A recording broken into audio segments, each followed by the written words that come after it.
and welcome to Knit One, Heart 2, Episode 20A. Sheila already recorded Episode 20, and I'm recording here with my daughter Lily at my mom's house in North Carolina. This is our half of the episode. So you're going to have to excuse the sounds. We're outside. We thought it would be quieter out here, but apparently the neighbor kid has one of those electric cars. Yeah, he keeps making a lot of noise with it, so we're going to do the best that we can. Before we get started, I just want to announce we have 280 members on the Ravelry group, which is really excited. Oh, and we didn't introduce ourselves the right way. I'm Wendy, also known as Penny Wenny on Ravelry, and Penny Wenny 2 on Spark People, and this is Lily, my daughter, who's not on Spark People or Ravelry, and I'm sorry. It's hot, and we just got out of the pool, didn't we? Except me. Well, you went in. It was too cold in there. She went in, but not all the way. But I was just, that's when my hair was wet. All right, so let's get started on the dance card. Still working on Rock Island Shawl by Jared Flood. It's a pay pattern on Ravelry. I believe it's $6 for purchase. And it is out of Ivy Bramble's Romantica in the Orchid colorway. And I am halfway through the Rock Island chart. So I've made some progress since last week. You can start to really see the design. Let me put it up here. There we go. So that's why you're knitting this card? Rock Island chart. You can see the spots. I'm really enjoying this now that I'm not doing the edging. The Rock Island lace is a pretty easy 2-row pattern, so it's already memorized. I just have to look at the chart to see where I start on each edge, and I'm off and running. So I'm enjoying it quite a bit. I can't wait to see how this comes out. I have 12 more rows on this part, and then the rest of it is, I believe, garter stitch, so that I'll just power through. So hopefully by next week when I record with Sheila again, you'll see the blocked and finished shawl. What do you think about this shawl? I don't know. It's pretty. It's pretty. So I also wanted to show you that I'm keeping it and the lace in my Owling bag because somebody asked on the group about this today. I have the medium bag. It's holding my skein of lace weight, and I also have the hoodie. I have all of my projects in the hoodies. I like the way they keep the things straight. I can fit the skein and the shawl and the hoodie inside the bag. The hoodie is a little bit taller than the bag, but since the needles are short, I just fold over the top of the hoodie like that. And when I close it up, the whole project fits in there. Squish! Squish! Yes. So I love that. Ooh, so, hummingbird. Yeah, we have lots of birds out here. So the next thing that I have on the dance card is something I haven't shown before, but it's been on the needles for, I think, 2 years. I didn't really want to cast on something new for this trip, but I think I might finish the, yeah. I think I might be able to finish Rock Island. So I brought along the swirl shawl, which is designed by Li Wan Jing, and it's out of Jojo Land Melody in the number 49 colorway. I'll show you. It's a series of, it's a modular shawl with a series of these swirl hexagons. There we go. And the yarn has long color variations, so you can see that as I work through a skein, the colors change. I am on row 2 of 5. You can see there's the middle of, and I've just started another hexagon. Yeah, I've been working with this for quite a while. It's a pay pattern. I believe I bought my copy through Webs. I can't remember how much it cost. And I think I started working on this, it might even be 3 years. I know I was working on this the first time I went to Rhinebeck, which was in either 2007 or 2008, so But once I get Rock Island done, I will be working on this, and hopefully I'll get this finished up. What do you think about this one? Ooh, pretty. An admiring audience. I'm keeping that in my small Serena bag. That and all the yarn, it fits right in there. Okay, those are the two things. Oh, I have one more thing. I've showed you this before, but and I'm not going to show you the picture again. It's the Gawain sweater by Allison Greenwell, which is a pay pattern on Ravelry. I haven't decided the needles yet, but I did do a swatch. What's This a is swatch? a swatch is when you knit the pattern in advance in several different sizes. So I knit in a US 9, 8, and 7 because this is a worsted weight, and in seed stitch. And I washed it and I just laid it flat for blocking.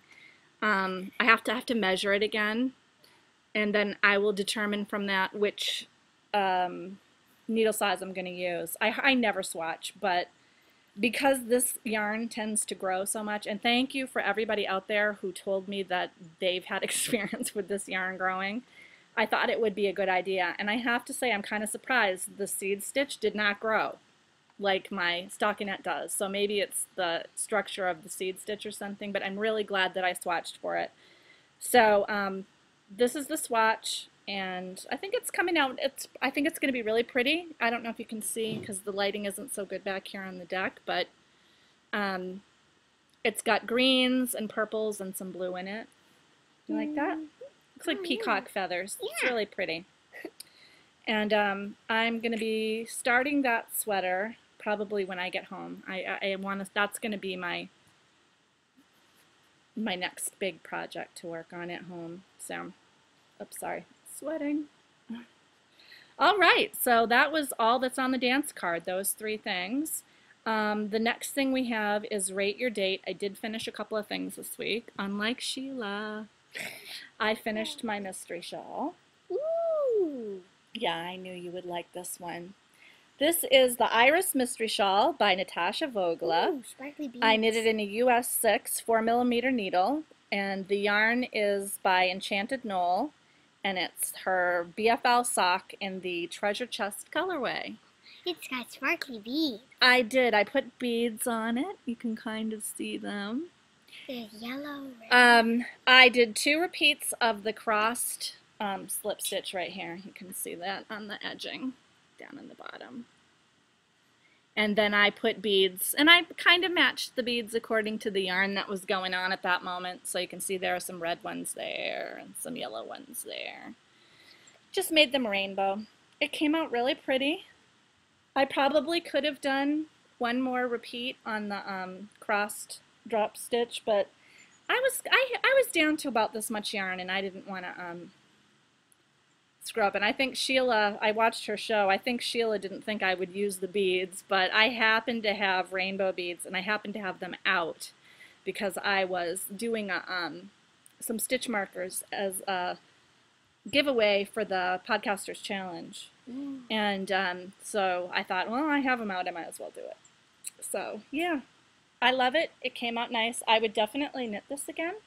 It was a lot of fun, and there were 3 different edgings that you could use that include a lacy loop edging and also a bobble edging. So you actually, with all the modification options she gave you, you could have ended up with a lot of different versions of this shawl. So I highly recommend it. That was a 2 thumbs up.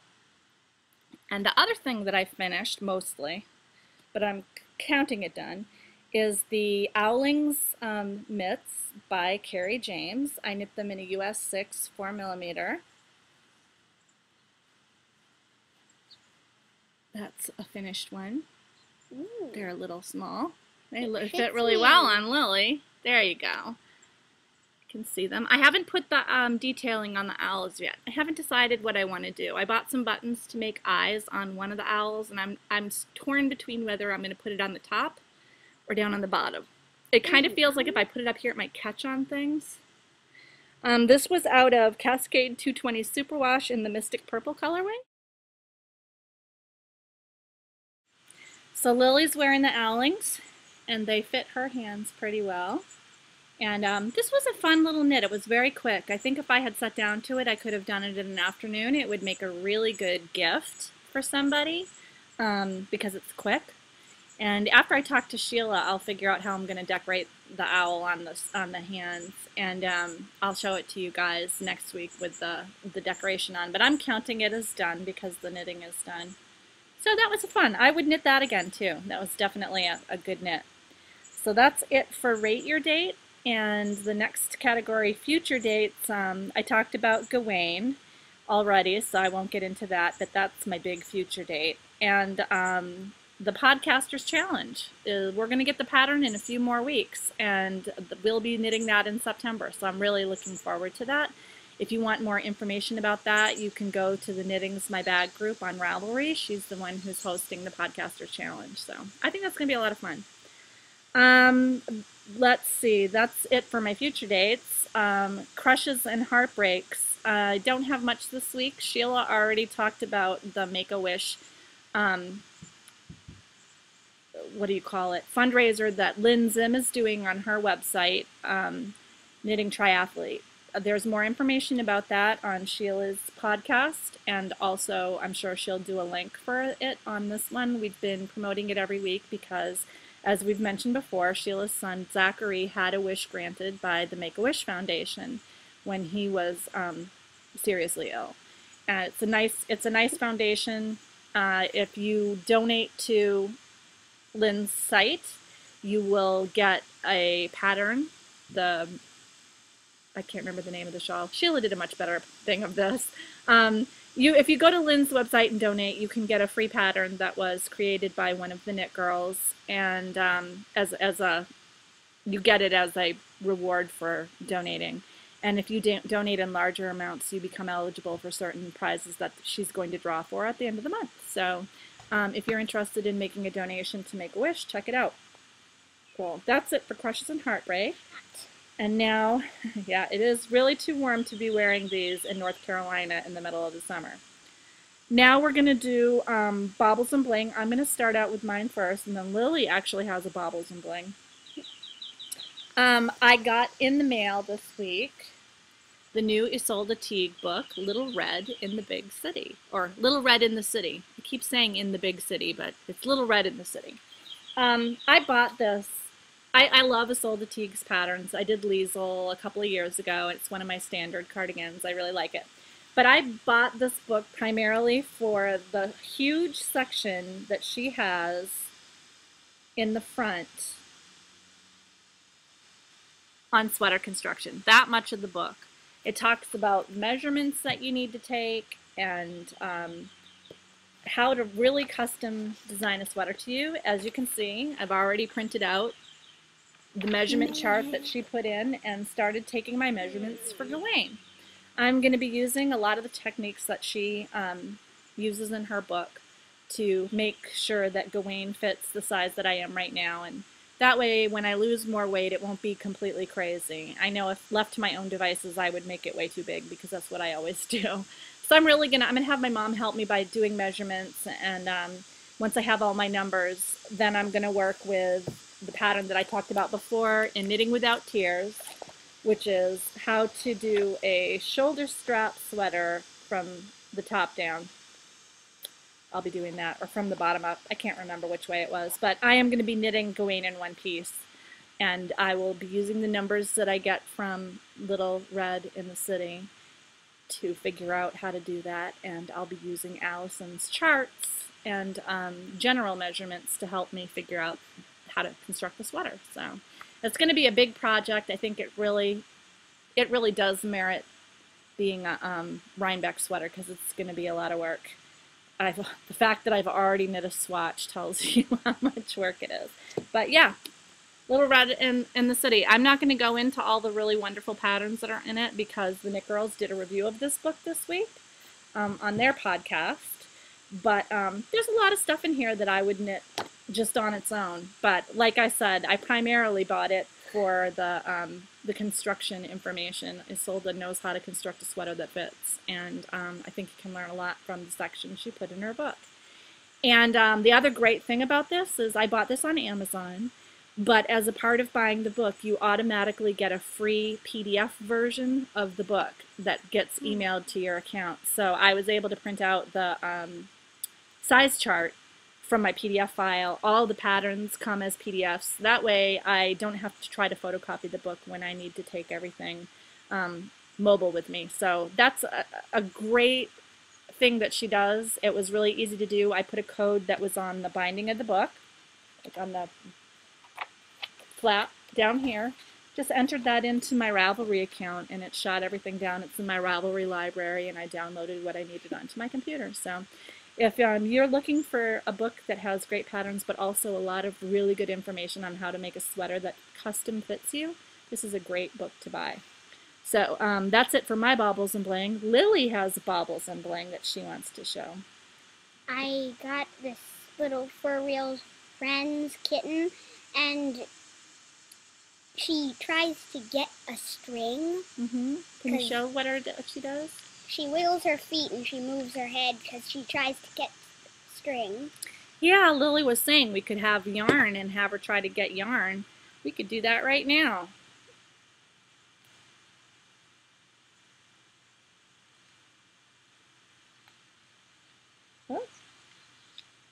Oops, try it again. She's trying to get the yarn. And tell them how you bought that. I bought it with my own money. Her own money. We went to the store yesterday and she picked that out and bought it with her own money. Good job. So that's it for our baubles and bling. Gossip and innuendo. There's not much to say. I will be in North Carolina at my mom's house until sometime next week, and then Sheila and I will film, I think on next Thursday we're going to film. So that'll be fun. It's boiling hot here. I might have to get back in the pool after I'm done with this. And Lily is suffering from swimmer's ear in both ears, which is unfortunate. She can't go in the pool. She can't go under in the pool until tomorrow. We had to go to the doctor here. Let's see. I am going to see the final Harry Potter movie this afternoon with my mom and my brother, so I'm really looking forward to that. We have to stay with Granddaddy. They're staying with Granddaddy. That's going to be a lot of fun. And let's see. I think that's pretty much it. It's kind of hard to do a show like this when Sheila's not here. I miss you, Sheila. I'll see you soon. And if you want to reach us, you can reach us at knit1heart2, which is knit1, the number 1, heart, H-E-A-R-T, 2, T-O-O, at gmail.com. We also have a knit1heart2 group on Ravelry. And we have our knit1heart2 at blogspot.com is where you can find our show notes. We're also available on iTunes. And for those of you who are repeat viewers, thanks for coming back. And for people who are new viewers, thank you for checking us out. We always say that if you watch any podcasts on iTunes, ours or anybody's, it's great to leave the star rating at a minimum and a comment. Even if you have constructive criticism, it's good for podcasters to know how they might be able to improve their show. But the ratings help everybody's show come up higher on the screen for people who are new to iTunes. So it benefits everybody if it's all knitters. Sheila makes fun of me, but my goal is to get all of the podcasts on iTunes on the front page to be knitting podcasts. That would make me really happy. And anyway, you can PM me on Ravelry as Penny Wenny, or also join me on Spark People as Penny Wenny too. And I will see you all next week. Ooh, there's a hummingbird. Ooh, a hummingbird. Do you see it? It was so tiny. Sorry about that. And we'll see you all next week when Sheila and I will be back recording together in our usual manner. So knit with heart, everybody. Charge. Woo. Bye.